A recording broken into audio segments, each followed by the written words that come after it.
যদি মানুষ হতো, মানুষ পরিচয় কালেমায় থাকতো। নবী যদি মানুষ হতো, মানুষ পরিচয় কালেমায় থাকতো। পাক কালেমায় পরিচয় আল্লাহরই রাসূল। দুজাহানে নাই কেহ তাহার সমতুল, হায়রে দুজাহানে নাই কেহ তাহার সমতুল। নবী যদি মৃত হতো, নামের আগে মরহুম হতো। ঠিক কিনা বলেন? নবী যদি মৃত হতো, নামের আগে মরহুম হতো। নামে প্রমাণ নূর নবীকে মরহুম বলতে সাহস না পাই কোন। দুজাহানে নাই কেহ তাহার সমতুল, হায়রে দুজাহানে নাই কেহ। ঠিক কিনা বলেন? দুজাহানে নাই কেহ তাহার সমতুল। সকল মানুষ মরে গেলে নামের আগে মরহুম বলে। সকল মানুষ মরে গেলে নামের আগে মরহুম বলে। নামে প্রমাণে জিন্দা নবী মুহাম্মদের রাসূল। দুজাহানে নাই কেহ তাহার সমতুল, হায়রে তাহার সমতুল। কথা কি বুঝে আসছে? আমার কথা বুঝতে পারছেন? তাহলে এতে কি বোঝা যায়? নবী আমাদের মতো নয়, নবী নবীর মতো। কথা বলেন ঠিক না ঠিক? উচ্চ বিষয় আমি ইদানিং দেখতে পাইতেছি আমাদের বাংলাদেশে বা বিভিন্ন জায়গায় যে বিষয়টা নিয়ে কথা বলা আমাদের জরুরি, সেটা হলো আমরা দেখতে পাই আল্লাহর হাবিবকে নিয়ে অনেকেই বিরূপ মন্তব্য করে। কি করে? আপনারা আছেন না? এই আমার মোবাইলটা আছে রে কাছে, আমার মোবাইলটাতে আল্লাহর হাবিবকে নিয়ে অনেকে দেখছি যে কি করে বিরূপ মন্তব্য করে। আছে না নাই? আরো জোরে বলেন না। এখন আল্লাহ কোরআনে কি বলেছেন? লা তারফাউ আসওয়াতাকুম ফাওকা সাওতিন নবী। হাফেজ সাহেব আসেনিও? আছে? আমি ঠিক ঠাক কইছি নি? আমার এদিকে হাফেজ সাহেব আসেনি? আপনারা আমাকে একটু সাপোর্ট দিবেন, কারণ আপনারা হাফেজ সাহেবরা যখন বলবেন যে হুজুর ঠিক আছে, তাইলে আমি আরো বেশি আশ্বস্ত হব। কেন বলে হুজুর এতক্ষণ আপনি কেন হাফেজ সাহেবদের সমর্থন নিলেন না? এখন কেন আপনি হাফেজ সাহেবদের থেকে সমর্থন নিতে চান? এটার কারণ আছে রে, এটার রহস্য বন্ধু, অনেক ব্যাপকতা আছে রহস্যের। এই কারণে বন্ধু এখন আমাদের দেশে অনেক আলেমরা, স্কলারশিপ নেওয়া আলেমরা পর্যন্ত আমার নবীকে বলে আমার মতো। আপনারা শুনছেন কিনা? যুবক ভাইয়েরা তোমরা বলো, এখন তোমরা শুনতে পাও কিনা অনলাইনে কয় নবী তো আমাদের মতোই মানুষ? বলে কি বলে না? তোমরা শুনতে পাও কিনা? যদি তোমাদের কোনো প্রশ্ন থাকে যুবক, এই বিষয়টা নিয়ে আলোচনা করছি, আমাকে ওপেনলি তোমরা প্রশ্ন করতে পারো, আমি রেডি আছি বলবো। আল্লাহ রাব্বুল আলামিন বলেছেন, ইয়া আইয়ুহাল্লাযীনা আমানু লা তারফাউ আসওয়াতাকুম ফাওকা সাওতিন নবী। আসেনি? আল্লাহ ইমানদারকে ডাক দিয়েছে, যুবক তোমরা শোনো, কোনো বেঈমানকে নয়, কোনো কাফেরকে নয়, কোনো মুশরিককে নয়, কোনো মুনাফিককে নয়। আমার আল্লাহ ইমানদারদেরকে দেখি দেখি বলেছে, হে ইমানদারেরা তোমরা আমার হাবিবের কণ্ঠস্বরের উপর তোমাদের কণ্ঠস্বরকে উঁচু করিও না। তার মানে তোমরা একে অপরের সাথে, ও ইমানদার আমার বান্দারা, ইমানদারেরা হৃদয়ের জানালা খুলে তোমরা সবাই শোনো, তোমরা আমার হাবিবের কণ্ঠস্বরের উপর তোমাদের কণ্ঠস্বরকে উঁচু করিও না। তার মানে তোমরা একজন আরেকজনকে সম্বোধন করে যেভাবে কথা বলো, তোমরা আমার হাবিবের ক্ষেত্রে সেইভাবে কথা বলিও না। তোমরা যদি এইভাবে কথা বলো, তোমরা পাহাড় পরিমাণ দান সদকা নামাজ রোজা ইবাদত বন্দেগী করবা, মনের অজান্তে সব কিছু ধ্বংস হয়ে যাবে। জোরে জোরে বলুন না নাউজুবিল্লাহ। এখন হলো বন্ধু আমার যে জায়গাটা, এখন আমাদের মধ্যে অনেকেই আছে নবীকে বলে বোঝে না, জানে না, এই জন্য অনেকেই বলে ফেলে যে নবী তো আমাদের মতোই। তোমাদেরকে বলে যুবক, আজ থেকে ১৫০০ বছর আগে আপনার আমার প্রাণের নবীজি বলে দিয়েছেন ক্বালা আইয়ুকুম মিসলি, তোমরা কে আছো আমার মতো? এখনো পর্যন্ত কেউ হাত তোলে নাই, এখনো পর্যন্ত কেউ কি করে নাই। এখন যদি কোনো মানুষ বলে যে নবী তো আমাদের মতো খেয়েছে, নবী তো আমাদের মতো পড়েছে, নবী তো আমাদের মতো করেছে, তাহলে নবীকে বন্ধু নিচে নামানো হলো, কি করা হলো? কথা বলেন না কেন? নবীকে কি করা হলো? ছোট করা হলো। এটা আপনারা বুঝেননি। নবীকে কোন ক্ষেত্রে আমাদের মতো বলা যাবে না, কারণ নবীজি বেনজির ও বেমিসাল, যাকে বলা হয় ইমামুল মুরসালিন, যাকে বলা হয় রাহমাতুল লিল আলামিন, যাকে বলা হয় হাবিবুল্লাহ, যাকে বলা হয় সিরাজুম মুনীরা, যাকে বলা হয় নূরুম মুবিন। জোরে জোরে কন্না আল্লাহু আকবার। বন্ধুরে আমার, এখন আমাদের মধ্যে এমন মন্তব্য করে অনেককে দেখা যায়, কারণ হলো কি, নবীকে ভালোবাসা ফরজ, নবীজি সম্মান দেওয়া ফরজ, নবীকে কথার দ্বারা, চিন্তার দ্বারা, ভাবনার দ্বারা, কোন সমর্থন দ্বারা, সাপোর্টের দ্বারা আমার নবীকে যদি বিন্দু পরিমাণ আঘাত করা হয়, এটা কুফরি হয়ে যায়। কি হয়ে যায়? কুফরি হয়ে যায়। আপনি নামাজ, রোজা, হজ, যাকাত, দান, সাদকা যাই করেন না কেন, আপনার এগুলো দিয়ে বন্ধু কোনো ফায়দা হবে না। আমি যদি বলি আপনাকে, আপনার আমার প্রস্রাব পড়লে পুরো শরীর নাফাক হয়ে যায়, কথা বলে না কেন? নাফাক হয়ে যায়। বরকতময় দাসী উম্মে আয়মান আপনার আমার প্রাণের নবীর প্রস্রাব মোবারক খেয়ে ফেললো। আমার নবীজি উম্মে আয়মনকে, ওই দাসীকে পৃথিবী থেকে জান্নাতের বন্ধ সংবাদ দিল। সুবহানাল্লাহ। তাহলে এখানে কি বোঝা যায় না নবী যে আমাদের মতো না? বোঝা যায় কি যায় না? আরো জোরে বলেন। আপনারা বুঝতেছেন নি আমার কথা? আরো জোরে বলেন, বুঝতেছেন? নবীজি মদিনায় থাকা অবস্থায় ২৭টি যুদ্ধ করেছে। এর মধ্যে সবচেয়ে বড় যুদ্ধ হলো বন্ধু উহুদের যুদ্ধ। উহুদের ময়দানে যখন নবীজির দান মোবারক শহীদ হয়ে গেল, আমার প্রাণের নবীজির মুখ মোবারক দিয়ে, জবান মোবারক দিয়ে লৌহ মোবারক বের হয়ে আসলো, রক্ত মোবারক যখন প্রবাহিত লাগলো, ও বন্ধু সালমান পড়ে আমার ভাই, আমার বাবা, আমার মা বোনদেরকে ডেকে ডেকে বলবো, হৃদয় খুলে শোনো, কারণ নবীর প্রেম না থাকলে ঈমান নাই। নবীকে ভালোবাসা ফরজ, নবীকে ছোট করে খাটো করে ইজ্জতের চাদরে টান দেওয়া এটা কুফরি। আল্লাহ রাসূল বলেছেন ক্বালা মান সাব্বা নাবিয়া ফাকতুলহু ওয়া মান সাব্বা সাহাবী ফাদরিবহু, নবীকে যারা বকা দিবে, গালি দিবে, নবীর ইজ্জতে হানি করবে, আমার নবীজি হাদিস শরীফের মধ্যে এসেছে তোমরা তাকে সঙ্গে সঙ্গে হত্যা করে ফেলো। ওয়া মান সাব্বা সাহাবী ফাদরিবহু, সাহাবায়ে কেরামকে যারা বকা দিবে, তাদের ইজ্জতে আঘাত করবে, তোমরা তাদেরকে প্রহার করো, তার মানে বাইন্দা পিটাও। হাদিস শরীফ, সহিহ হাদিস, বুঝে নিতে হবে। নবীজির যখন বন্ধু রক্ত মোবারক প্রবাহিত হতে লাগলো, মালিক বিন সিনান দেখি বন্ধু সহ্য করতে পারলো না, এবার শুরু করলেন নবীজির রক্ত মোবারক চোষা। চষতে চষতে চষতে চষতে বন্ধু আমার নবীজি একটা ডাক দিয়ে বলল, রে মালিক বিন সিনান, রক্ত বক্ষণ করো না, জমিনে ফেলে দাও। এবার ওই মালিক বিন সিনান একটা ডাক দিয়ে বললেন, ইয়া রাসূলুল্লাহ, ইয়া হাবিবাল্লাহ, নবী গো, আমি আল্লাহর ইজ্জতের কসম করে বলছি গো নবী, আমি আপনার একটা ফোঁটা রক্ত উহুদের জমিনে পড়তে দিব না। এই কথা বলে নবীজি রক্ত মোবারক বন্ধ চষতে শুরু করলেন। চষতে চষতে চষতে চষতে যখন সর্বশেষ রক্তের ফোঁটা চষা শেষ হয়ে গেল, আমার নবীজি দুনিয়ার মানুষকে জানিয়ে দিল, ওরে পৃথিবীর মানুষ, তোমরা শুনে রাখো, দুনিয়ায় যদি কোনো জান্নাতি মানুষ দেখতে চাও, তাহলে এই মালিক বিন সিনানকে দেখে নাও। তার আমল হলো নবীর প্রেমে পড়ে বন্ধু নবীজির পবিত্র দেহ মোবারক থেকে রক্ত মোবারক ভক্ষণ করেছে, আর আপনার আমার রক্ত খাওয়া টোটাল হারাম। বুঝে আসছেনি আপনাদের?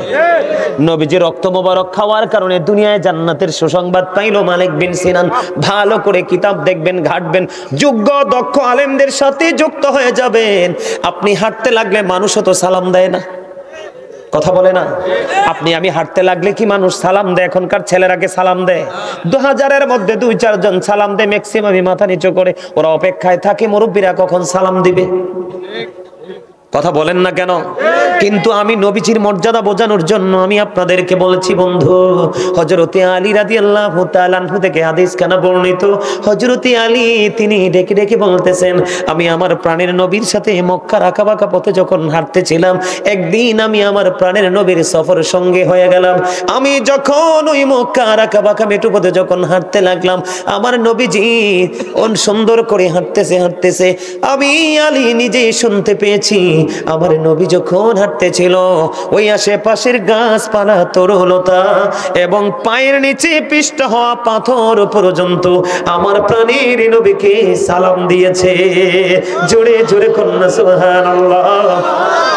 আমি যুবক বন্ধু তোমাদেরকে বলে দিতে চাই, নবীটা যেমন আমার, নবীটা তেমনি তোমার। তুমি ইতিহাস পড়েছ, অনেক স্টোরি তোমার জীবনে তুমি পড়েছ, কিন্তু জীবনের একটা সময় বের করে তুমি তোমার প্রাণের নবীর জীবনের ইতিহাস তুমি একটু পড়ে দেখো, তুমি মুগ্ধ হয়ে যাবে।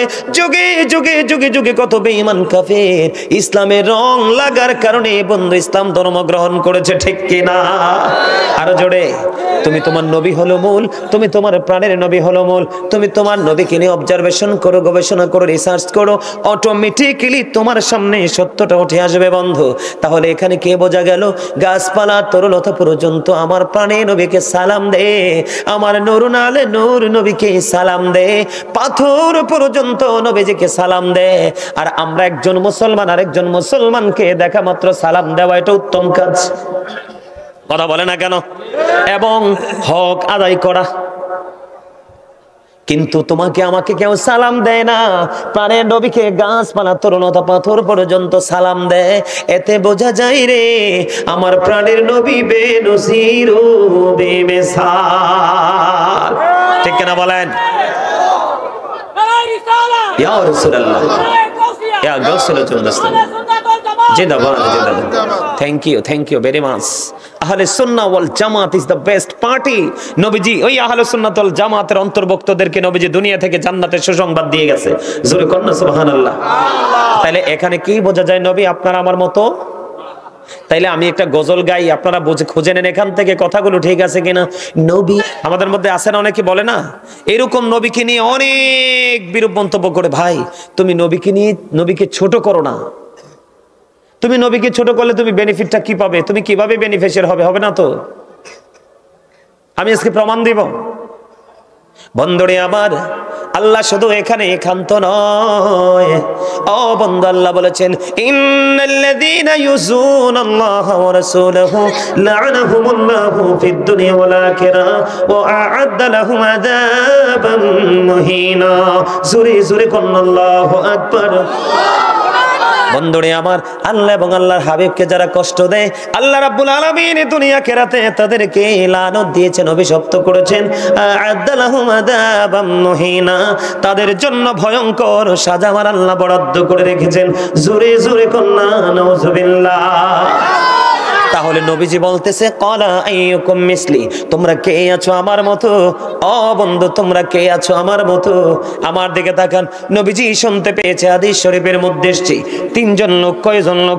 তিনজন লোক মনে মনে চিন্তা করলেন নবীজির আমলের কাছে আমাদের আমলটা একেবারে তুচ্ছ, একেবারে নগণ্য। নবীজির জীবনে যে আমল করেছে সেই তুলনায় আমরা আমল করতে পারিনি। নিজেদেরকে তুচ্ছ মনে করে তিনজন লোক মনে মনে চিন্তা করলো। খেয়াল করেন, একটা এক্সাম্পল দেই। নবীজি তাদের কাছে আসলেন, এসে বললেন তোমরা কি সেই লোক না? কয় হ। তোমরা একজন বলেছ কি আমি আজকে থেকে কন্টিনিউ মসজিদে থাকবো, আমি আমার বিবির সাথে দেখা করব না। ঠিক কেনা বলেন? আরেকজন বলতেছে আমি কন্টিনিউ রোজা রাখতে থাকবো। কথা বলেন না কেন? কি করতে থাকবো? কন্টিনিউ রোজা রাখতে থাকবো। আরেকজন কন্টিনিউ আমল করতে থাকবে। আরেকজন বন্ধু বিবির কাছে যাবে না। নবীজি আবার একটা ডাক দিয়ে বললেন ক্বালা আইয়ুকুম মিসলি, তোমরা কে আছো আমার মতো? তার কারণ নবীজি যেটা করে, নবীজি যেটা পারে, এটা পৃথিবীর কোনো মানুষের দ্বারা সম্ভব না। ঠিক কেন বলেন? গত যে রাত গত যে রাত গেল, গত রাতে বন্ধু মেরাজ গেছে, আপনারা জানেননি? আরো জোরে বলেন। নবীজি আপনার আমার মতো না, তার একটা প্রমাণ। 1,24,000 নবী রাসূলের মধ্যে আল্লাহ রাব্বুল আলামিন 8 জন নবীকে স্বর্গীয় উপাধি দিয়েছেন। এর মধ্যে একজন হলো মূসা কালিমুল্লাহ। মূসা স্পোক টু আল্লাহ। মূসা আল্লাহর সাথে কথা বলেছেন। মূসা আল্লাহকে দেখতে চাইলেন, রব্বি আরিনি, আল্লাহ বলে দিলেন লাং তারানি। মূসা আল্লাহকে দেখতে চায়, আল্লাহ না করে দিল। আমার সামনেই বন্ধু কোরআন শরীফ, এই যে কোরআন শরীফের 15 পারা সূরা বনী ইসরাঈলের প্রথম নাম্বার আয়াতে আমার আল্লাহ বলে দিয়েছেন, সুবহানাল্লাযী আসরা বিআবদিহি লাইলাম মিনাল মাসজিদিল হারামি ইলাল মাসজিদিল আকসাল্লাযী বারাকনা হাওলাহু লিনুরিয়াহু আয়াতিনা। ঠিক কিনা বলেন? আরো জোরে। আল্লাহ রাব্বুল আলামিন বলে দিয়েছেন বন্ধু, আল্লাহর হাবিবকে মসজিদে হারাম থেকে মসজিদে আকসা পর্যন্ত ভ্রমণ করিয়েছেন, চারপাশ বরকতময় করে দিয়েছেন, যেন আল্লাহ রাব্বুল আলামিন আল্লাহর হাবিবকে আল্লাহর নিদর্শন দেখাতে পারে। তাহলে আপনি আমি তো দূরের কথা, অন্য নবীদের তো মতো না আপনার আমার নবী। কথা কয় না? আমরা তো সাধারণ মানুষ, আমরা তো দূরে, অন্য নবীদের মতো না আপনার আমার নবী। ঠিক কিনা বলেন? আমার কথা আপনারা বুঝতেছেন? সবাই বুঝতেছেন? এখানে বোঝেন বন্ধু, এই কারণে বললাম নবীজিকে বিভিন্ন ভাবে বলা হয় আমাদের মতো বলে বলে, বিভিন্ন ভাবে নবীজিকে বন্ধু আমাদের সাথে তুলনা করা হয়। এটা নবীজির ইজ্জতে আঘাত করা ছাড়া আর কিছুই। আল্লাহ কি কইছে? আল্লাহ এবং আল্লাহর হাবিবকে যারা কষ্ট দেয়, কি দেয়? আল্লাহ ফেরাতেও করেছেন এবং ভয়ঙ্কর সাজার ব্যবস্থা করে রেখেছেন। আল্লাহ রাব্বুল আলামিন নিজে ওয়াজ করতেছেন বন্ধু, আমি আপনাদেরকে বলে দেই আল্লাহর হাবিবকে কোনো কারণে বন্ধু আঘাত করা যাবে না। তার অন্যতম প্রমাণ হলো বন্ধু, আল্লাহর হাবিব একদিন ডেকে ডেকে বললেন, কাব ইবনে আশরাফকে হত্যা করার মতো কে আছো? কাব ইবনে আশরাফকে হত্যা করার মতো কে আছো? মুহাম্মদ ইবনে মাসলামা দাঁড়িয়ে গেলেন বন্ধু, হাদিস শরীফের মধ্যে এসেছে। ইনি দাঁড়িয়ে বললেন, ইয়া রাসূলুল্লাহ আমি। এবার কি করলেন? তার কারণ হলো কি? কাব ইবনে আশরাফকে হত্যা করার কারণ কি? তিনি আল্লাহর হাবিবকে কষ্ট দিয়েছে। কে করেছে? আল্লাহর হাবিব। কি আমার দিকে তাকান, আল্লাহ রাসূলকে ভালোবাসলে আল্লাহর ভালোবাসা হয়ে যায়। আল্লাহর হাবিব কি কষ্ট দিলে অটোই আল্লাহ কষ্ট পায়। ঠিক না বেঠিক? বন্ধুরে আমার, এবার আমার নবীজি যখন বললেন মুহাম্মদ ইবনে মাসলামা দাঁড়ালেন, তাকে হত্যা করে ফেলবে। কারণ কি? কেন গো তাকে হত্যা করতে হবে? বন্ধু, আপনার আমার প্রাণের নবী জানিয়ে দিয়েছে হত্যা করার কারণ হলো সে আল্লাহর হাবিবকে কষ্ট দিয়েছে। পরে মুহাম্মদ ইবনে মাসলামা কাব ইবনে আশরাফকে হত্যা করে আমার নবীজির কাছে সেই মেসেজ জানিয়ে দিয়েছে। জোরে জোরে বলেন আলহামদুলিল্লাহ। আরো জোরে বলেন না আলহামদুলিল্লাহ। আপনাদের কারো যদি বন্ধু সন্দেহ থাকে আমাকে বলবেন। বন্ধুরি আমার, একেবারে সিহা সিত্তার অন্যতম গ্রন্থ বুখারী শরীফের মধ্যে এসেছে। আমার দিকে তাকান বন্ধু, এক খ্রিস্টান কি হলো? মুসলমান হলো। খ্রিস্টান ধর্ম ত্যাগ করে সে ইসলাম ধর্ম গ্রহণ করলো। ইসলাম ধর্ম গ্রহণ করার পরে গভীরভাবে খেয়াল করেন, এটা বুখারী শরীফের হাদিস। ইসলাম ধর্ম যখন গ্রহণ করলো, ইসলাম ধর্ম গ্রহণ করার পরে আমার আপনার প্রাণের নবীর ওহী লেখার দায়িত্ব পাইল কি? মানে আপনাদেরকে এই হাদিস দ্বারা বোঝাচ্ছি কতটুকু বললে নবীর সাথে বেয়াদবি হয়, কতটুকু বললে নবীর সাথে গোস্তাকি হয়, কতটুকু বললে আল্লাহ রাব্বুল আলামিন ওই বান্দার প্রতি রাগ হয়ে যায়। এইটা বোঝানোর জন্য বন্ধু বুখারী শরীফের হাদিস। ওই খ্রিস্টান নিজের ধর্ম ত্যাগ করে ইসলাম ধর্ম গ্রহণ করলো। ইসলাম ধর্ম গ্রহণ করার পরে বন্ধু উনি আল্লাহর হাবিবের ওহী লেখার দায়িত্ব পাইল। তিনি ওহী লিখতেছে এবং সূরা বাকারা এবং সূরা আলে ইমরান তেলাওয়াত করেছে। আমার মনে তার টুপিটার নিচে শয়তান আছে। এই যে কান টুপি হলোটা, তো টুপিটা ফালা চাই, তো টুপিটা ফালা, তোরে কইতেছি। হ্যাঁ হ্যাঁ, তোর টুপিটা ফালাই দিই উপর থেকে। এই এখন আর তোর শয়তানি আইতো না তোর ভিতরে। আলহামদুলিল্লাহ বলেন আরো জোরে। আরে আমি তো যেটা করতেছি মজার ছলে করতেছি, কিন্তু এটা তো আপনার কিতাব থেকে সংগ্রহ। এই সব ধরনের ছেলেদেরকে শয়তান বেশি ইউজ করে। কি নাউজুবিল্লাহ বলেন। বন্ধুরে আমার, গভীর ভাবে খেয়াল করেন, বড় ধরনের শিক্ষা বন্ধু। তিনি কি করলেন? সূরা বাকারা, সূরা আলে ইমরান বন্ধু তিনি তিলাওয়াত করলো। এবং আমার নবীর কাছে যে ওহী আসে সেই ওহী লিখতে থাকলো।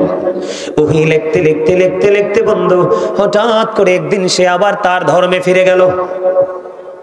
নাউজুবিল্লাহ বলেন না কেন? মানে আবার আমাদের ধর্ম ত্যাগ করলো, ত্যাগ করে সে আবার তার নিজের ধর্মে চলে গেল। যাওয়ার পরে আবার ঘুরে ঘুরে ঘুরে ঘুরে মানুষের কাছে বলতে লাগলো যে নবী মুহাম্মদ কিছুই জানতো না, আমি যেইটুকু লিখে দিতাম শুধু সেইটুকুই জানতো। জোরে কন্যা নাউজুবিল্লাহ। আপনারা কি আমার কথাটা বুঝতে পারছেন নি? কি বলতেছে? আমি নবী মুহাম্মদ কিছু জানতো না, কি করতো না? নবী মুহাম্মদ নাউজুবিল্লাহ বললেন না? খেয়াল করেন কতটুকু বললে আমার নবীর সাথে বেয়াদবি হয়, কতটুকু বললে আমার নবী কষ্ট পায়, কতটুকু শব্দ চয়ন আমার নবীর এগেইনস্টে গেলে আমার আল্লাহ তার জন্য লানত বরাদ্দ দেয়। বন্ধুরে আমার, সে বলল কি নবী মুহাম্মদ কিছুই জানে না, আমি যতটুকু লিখে দিই শুধু ততটুকুই জানে। এই কথা বলতে দেরি বন্ধু, আমার আল্লাহ এত বেশি কষ্ট পেয়েছে। বন্ধু তিনি কি বললেন? নবী মুহাম্মদ আমি যেইটুকু লিখে দিতাম শুধু সেইটুকুই জানতো, এর বেশি জানতো না। আমার আল্লাহ রাগ হয়ে গেল। দিন গেল রাত গেল বন্ধু, দিন যাইতে যাইতে রাত পহিয়ে গেল। ও বন্ধু, ওই খ্রিস্টান একদিন ইন্তেকাল করলো। ইন্তেকাল করার পরে আপনারা জানেন কিনা জানি না, যুবক তোমরা জানো কিনা জানি না, খ্রিস্টান হিন্দুরা মারা গেলে সিতালের মধ্যে পুড়িয়ে ফেলে, কিন্তু খ্রিস্টান যখন মারা যায় তাদেরকে কফিনে বন্দি করে কবরে দাফন করে।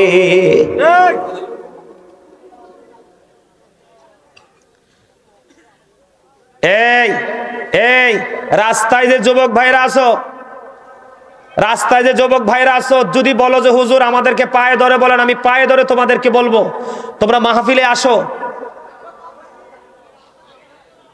তোমাদেরকে আমি বলছি তোমরা আসো, কারণ তোমাদের অবস্থা বেশি ভালো না। এই আমি বলি আপনারা কেউ দয়া করে হাসছেন না, আমি হাসির লোক না। এই যে মুরব্বী আমার বাবারা বসে আছে, এখনকার ছেলেরা একটাও আমার মনে হয় না তাদের লেভেলে যেতে পারবে। হায়াত ছোট হয়ে গেছে, রিজিক ছোট হয়ে গেছে, স্বাদ কমে গেছে, সবকিছু সংকুচিত হয়ে গেছে। তোমরা তারপরেও কি বুঝো না যে জীবনটা কোথায় জেমে দেয়? এই আমি গতবার বলছিলাম কিনা জানি না, আমার নিজের একটা গজল আছে, ছোট্ট একটু শোনাই, তারপর আমি হাদিসটা আবার শোনাবো, তোমরা খেয়াল করো। আমি পরিস্থিতির উপর নির্ভর করে, আমি কিন্তু একজন রাইটার, আমি অনেক লিখেছি। আল্লাহ আমাকে কলম ধরার সেই ন্যূনতম একটু কলম ধরার শক্তি দিয়েছে। তোমরা শুধু আমার গজলের কথাগুলো একটু শোনো, আমি একটা গজল লিখেছি। আরেকটু মহব্বতে বলুন আমিন। বন্ধুরে আমার, ওই যে আমার হাদিস শরীফ দেখেন, আমার নবীর সাথে বেয়াদবি করলে আমার আল্লাহ ছাড় দেয় না। ওই খ্রিস্টান কি করলেন? সূরা বাকারা, সূরা আলে ইমরান তেলাওয়াত করলেন। কি শেষ করে দিতাম?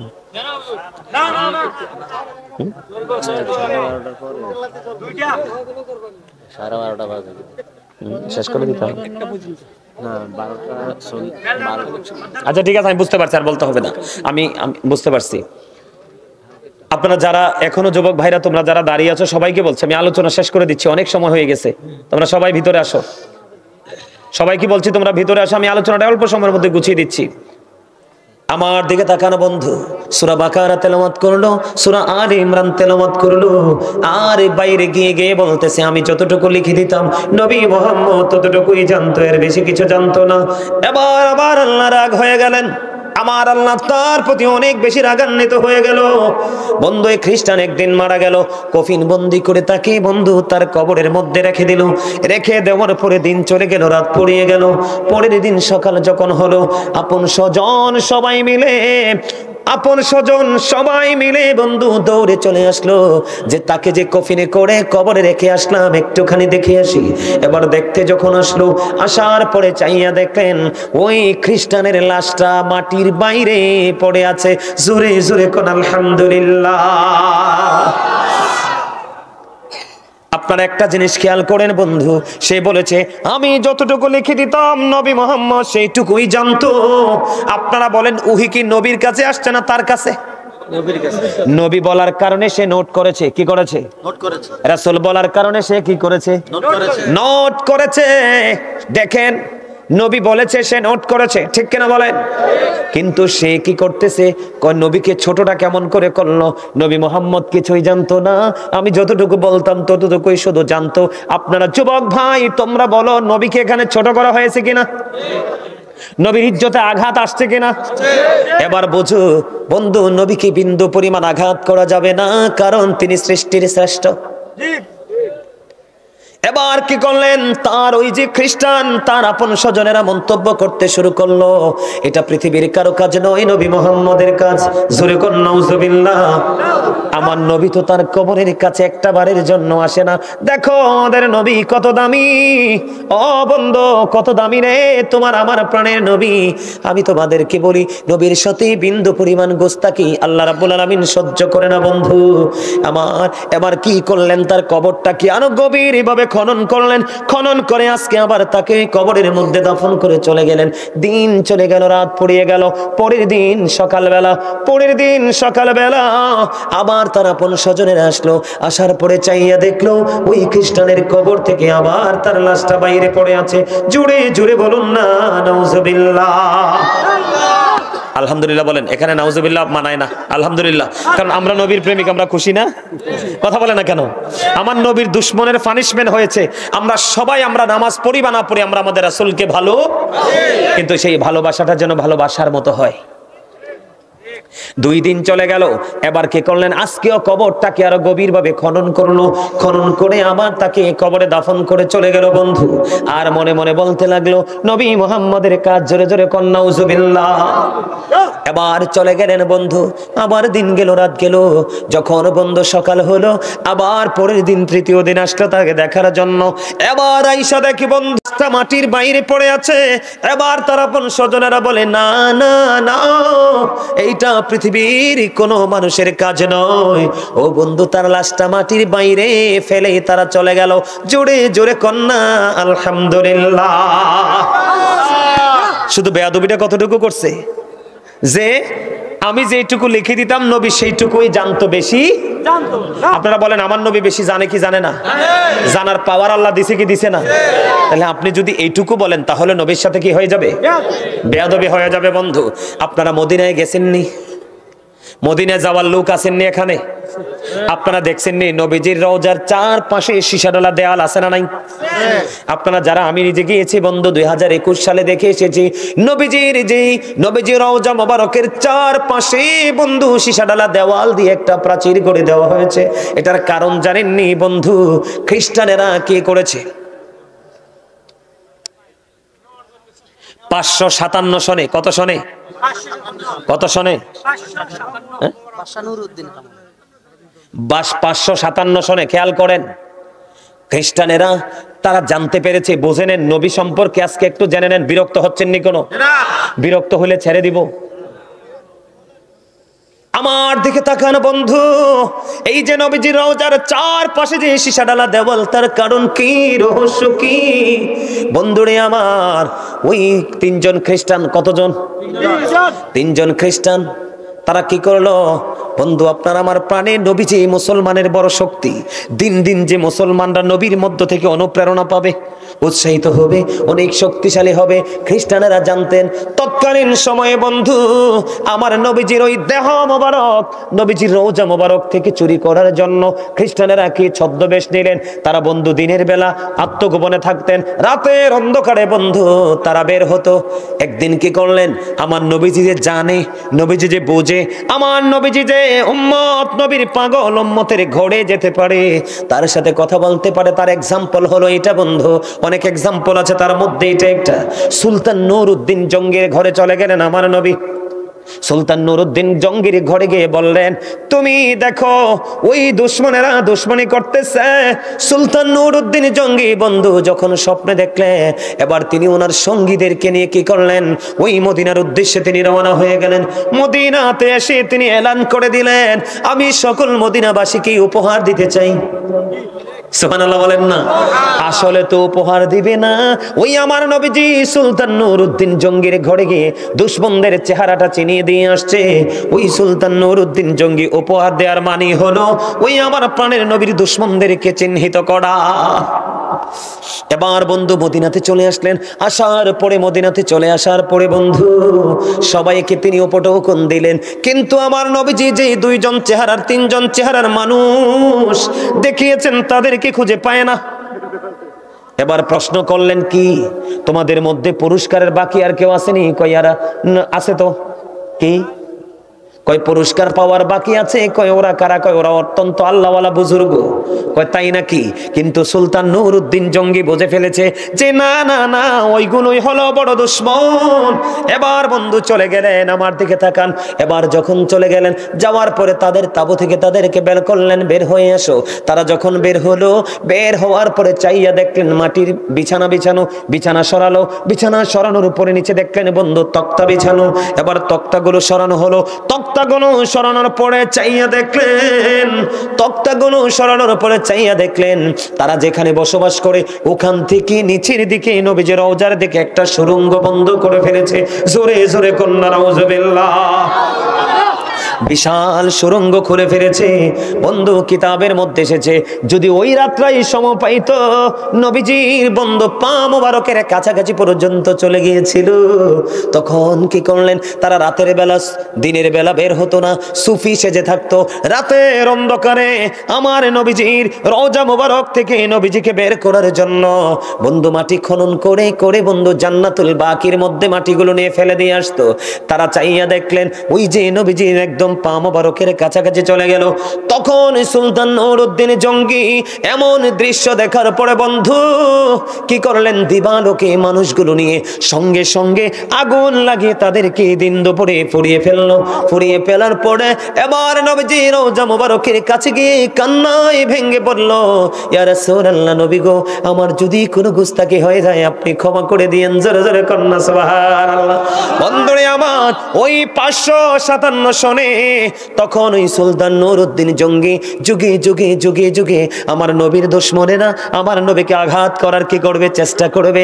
এই জন্য ওই তখনকাই 557 সনে সুলতান নুরউদ্দিন জঙ্গি আমার নবীজির রওজা পবিত্র দেহ মোবারকের চারপাশে বন্ধু সীসা ডালা দেওয়াল তুলে দিয়েছে, যেন ভবিষ্যতে কোনো চক্র আমার নবীকে নিয়ে চক্রান্ত করতে না পারে। জোরে জোরে বলুন না সুবহানাল্লাহ। আমার নবী সুলতান নুরউদ্দিন জঙ্গে গেল, এই যে পাওয়ারটা এটা দিয়েছে কে? সুলতান নুরউদ্দিন সত্য উদ্ঘাটন করেছে, এটার পাওয়ার দিল কে? বন্ধু শুধু এখানে একান্ত নয়, আমার নবীকে বন্ধু আবু রাফে নামক একজন ইহুদি, আপনারা জানেন কিনা জানি না, মুসলমানের পৃথিবীতে বর্তমানে শ্রেষ্ঠ দুশমন হলো ইহুদিরা। কারা? ইসরায়েল কি কোন দেশ? ইহুদিদের দেশ, ঠিক কিনা বলে? খেয়াল করেন, ইতিহাস পড়েন। এই জন্য যুবক তোমাদেরকে বললাম না করব, কি করব? আমি ইহুদিকে হত্যা করব। হুজুর ওই আবু রাফে নামক ইহুদির দোষটা কি? সে আমার নবীর ইজ্জতে আঘাত করতে, আমার নবীর মান সম্মান হানি করতে মানুষকে উৎসাহ দিত। এখন আমাদের সমাজেও আস্তে আস্তে প্রকাশ পাচ্ছে।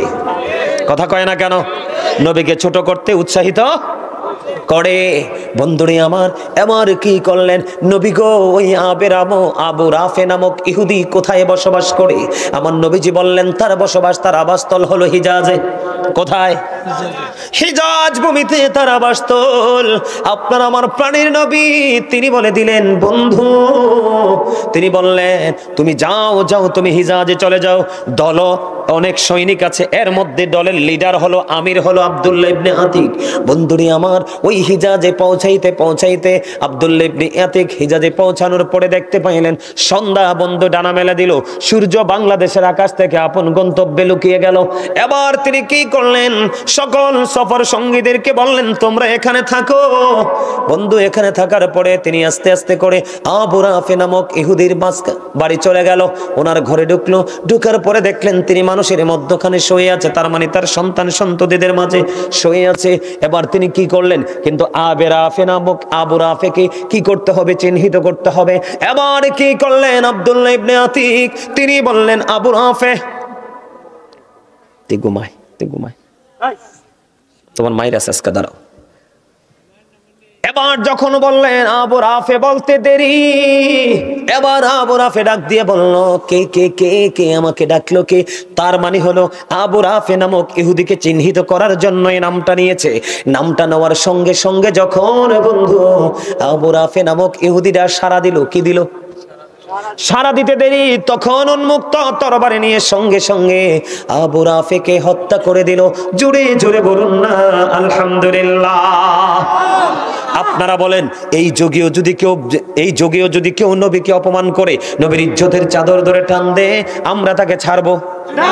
কথা বলেন না, ছাড়বো না? বন্ধুরে, হযরত ওমরের জীবনের ইতিহাস খুঁজে দেখো, ওমর তার আপন বাবার কল্লা ফেলে দিয়েছে। কে? কথা কয় না। নবীর সাথে বেয়াদবি করা যাবে না। কোরআন শরীফের 29 পারা সূরা কলাম আল্লাহ রাব্বুল আলামিন বলেছেন, উতুল্লিং বাদা যালিকা জানিম। আল্লাহ বলেছেন, with all that he is a bastard. আল্লাহ রাব্বুল আলামিন ওয়ালিদ বিন মুগিরাকে নবীর সাথে বেয়াদবি করার কারণে 10টা গালি দিয়েছেন। এর মধ্যে 10 নাম্বার গালি হলো জারজ সন্তান। নাউযুবিল্লাহ। কোরআন শরীফ অস্বীকার করতে পারবেন নি? কথা কয় না। অস্বীকার করা যাবে? এই আপনারা জানেন তাব্বাত ইয়াদা একটা সূরা আছে, সূরা লাহাব। সূরা লাহাব কেন নাযিল হয়েছে জানেন? আমার নবীর সাথে বেয়াদবি করছিল আবু লাহাব। কি করেছিল? আমার নবীকে আঘাত করার জন্য পাথর হাতে নিয়েছিল। কি করেছিল? হাতটা উঠাইতে দেরি, আমার আল্লাহ সূরা লাহাব পাঠাইতে দেরি নাই, করে নাই। ধ্বংসের খবর দিয়েছে, সাবধান। আমার নবীর সাথে তুমি যদি পারো নবীর সুন্নাতকে আঁকড়ে ধরবা, না পারলে তুমি কি করো না? আরে হেইয়া কর্ম আনে।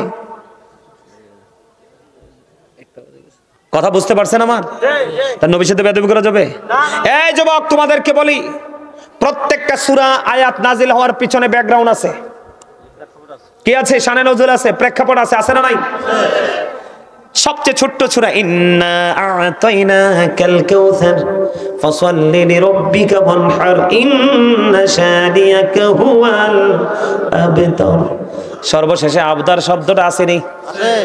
আবতার শব্দ দ্বারা ওয়াইলের পুত্র ওয়াস, নবীজির পালক পুত্র যখন ইন্তেকাল করলো, ওয়াইলের পুত্র ওয়াস আমার আপনার প্রাণের নবীকে আবতার বলে সম্বোধন করলো। কি বলে?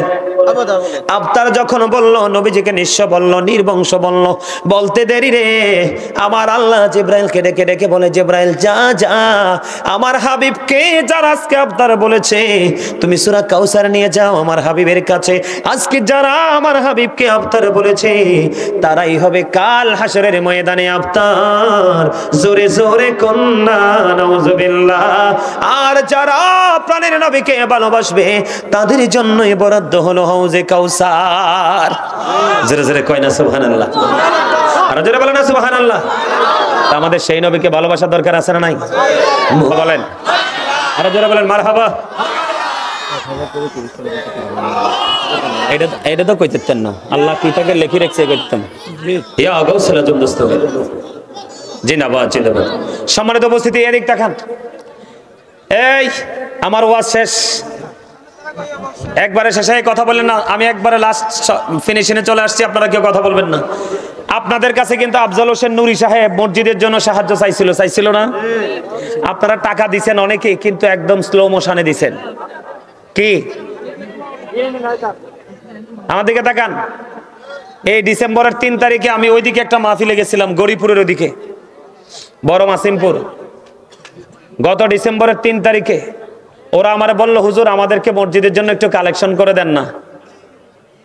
মিয়া, এত টাকা মানুষ দিছে, আমাকে মাহফিলের দিন ওরা জানাইতে পারে নাই, মাহফিলের পরের দিন ওরা আমারে জানাইছে যে হুজুর আমাদের মাহফিলে কালেকশন হয়েছে 25 লক্ষ টাকা। আরেকটা মসজিদ নতুন করে বানানো যাবে। মারহাবা বলবেন না? তারপরে আরেকটা জায়গায় গেলাম, ওই দিক দিয়ে চিকুনিয়া, জায়গাটার নাম কি? চিকুনিয়া। ওখানে গেলাম, আমারে বলতেছে হুজুর আমরা মসজিদটা নিয়ে খুব বিপদে আছি, হুজুর আমাদেরকে একটু কালেকশন করে দেন না। মিনিমাম 15 লক্ষ টাকার উপরে কালেকশন হয়েছে। কত লক্ষ? কথা বলেন, কত লক্ষ? আপনারা আফজাল হোসেন নুরির কাছে দিয়েছেন, আমি আপনাদের কাছে 5টা মিনিট চাইবো। অনেকেই ওই সময় আসতে পারেন না, পরে আসছেন অনেকেই। আমার দিকে তাকান। আমার রাসূল বলেছে, আপনি পৃথিবীতে ভাঙ্গা হোক, বেড়ার হোক, মাটির হোক, টিনের হোক, যেটারই হোক, আপনি যদি দুনিয়াতে কি বানান, মসজিদ বানান, আল্লাহ রাব্বুল আলামিন আপনার জন্য জান্নাতে ঘর বরাদ্দ দিবে, হাদিস শরীফ প্রমাণিত। জোরে কন্না সুবহানাল্লাহ, আর জোরে কোন সুবহানাল্লাহ। এখন আমি আপনাদেরকে বলবো, যারা আসতে পারেন না, যারা দিছেন তো দিয়ে দিছেন, এরপর আমি মোনাজাত দিয়ে দিব। আপনারা যারা আসতে পারেন নাই, আমার কাছে একটা কোরআন শরীফ আছে। এই মনু, এই কথা কইও না, পিছন দিকে কিতারে করে তারা। এই আমার দিকে তাকান, আমি একটু পড়ি। বিসমিল্লাহ, একটু খেয়াল করেন যে দান করলে কি সব। বিসমিল্লাহির রহমানির রহিম। আল্লাযীনা ইউমিনুনা বিল গায়বি ওয়া ইউকিমুনাস সালাতা ওয়া মিম্মা রাযাকনাহুম ইউনফিকুন।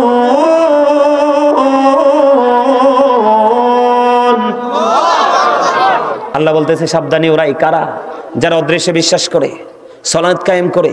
এরপর আল্লাহ বলেছেন ওমিম্মা রাযাকনাহুম ইউনফিকুন, আল্লাহ যে সম্পদ দিয়েছে সম্পদ থেকে আল্লাহ সন্তুষ্টির জন্য যারা দান করে। তার মানে কি, আপনাকেই দেখছেন সূরা বাকারার একবারে প্রথমে আল্লাহ রাব্বুল আলামিন ওয়াজ করতেছে দান নিয়ে। আপনি বিশ্বাস করবেন, নামাজ পড়বেন এবং যেই দৌলত দিয়েছে দৌলত থেকে আল্লাহ সন্তুষ্টির জন্য দান করবেন, তাহলেই আপনি 100% মুমিন হতে পারবেন, ইমানদার হতে পারবেন। আপনি কি করলেন, দানের ক্ষেত্রে কৃপণতা অবলম্বন করলেন, তাইলে কিন্তু আপনি 100% মুমিন হতে পারবেন। এই বুখারী এবং মুসলিম শরীফের হাদিস, আব্দুল্লাহ ইবনে মাসউদ রাদিয়াল্লাহু তাআলা আনহু থেকে হাদিস বর্ণিত। আমার নবীজি একদিন সাহাবায়ে কেরামদেরকে বললেন, সাহাবীরা রে, তোমাদের মধ্যে এমন কি কেউ আছে যে নিজের সম্পদের চাইতে ওয়ারিসের সম্পদ বেশি পছন্দ করো? এবার নবীজিকে সাহাবীরা বললেন, ইয়া রাসূলুল্লাহ, না, আমাদের মধ্যে এমন কেউ নাই যে নিজের সম্পদের চাইতে ওয়ারিসের সম্পদ বেশি পছন্দ করি। পরে আমার নবীজি বললেন, তুমি ইন্তেকাল করার আগে যা দান করে যাও সেগুলো হলো তোমার সম্পদ, আর যা তুমি রেখে যাবে তা হলো ওয়ারিসের সম্পদ। যদিও তোমার উপার্জিত অর্থ সম্পদ, কিন্তু তোমার মরার পরে এগুলাতে আর তোমার মালিকানা চলবে না। বুঝতে পারছেন বিষয়টা কত সেনসিটিভ? এবার আসেন, বলে হুজুর দানটা করব কেমন করে, এটার কন্ডিশন কি কি, কোন কোন কন্ডিশনে আমি দান করব? নবীজি একজন তার অসুস্থ সাহাবীকে দেখতে গেলেন।